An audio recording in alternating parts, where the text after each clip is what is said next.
Application of Ohm's law, resistance calculation. Ohm's law के according I equal to क्या होता है हमारा, वी ओपन आर।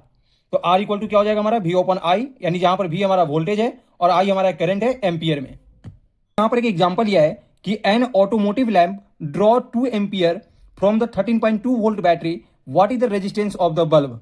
यानी कहने का मतलब है कि एक ऑटोमोटिव लैंप है जो 13.2 वोल्ट की बैटरी से 2 एम्पियर की विद्युत धारा खींचता है, तो उस बल्ब का प्रतिरोध कितना होगा, यानी रेजिस्टेंस कितना होगा।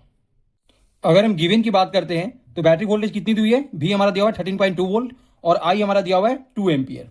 रेजिस्टेंस का फॉर्मूला क्या होता है हमारा, R equal to V upon I. तो वी हमारा कितना है, हमारा 13.2 वोल्ट और आई हमारा कितना है 2 एम्पियर। जब इस 13.2 को जब हम 2 से डिवाइड करते हैं तो आर की जो हमारी जो वैल्यू निकल के आता है वो हमारा आता है 6.6 ओम। यानी जो बल्ब का जो रेजिस्टेंस जो होगा वो हमारा 6.6 ओम होगा।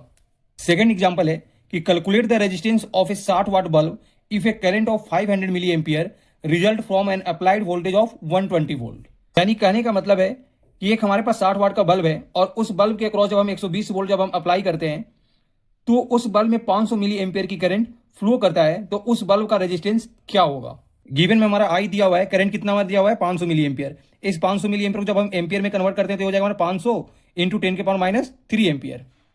और वोल्टेज हमारा कितना दिया हुआ है 120 वोल्ट। तो रेजिस्टेंस की फॉर्मूला क्या होता है हमारा, R equal to V upon I.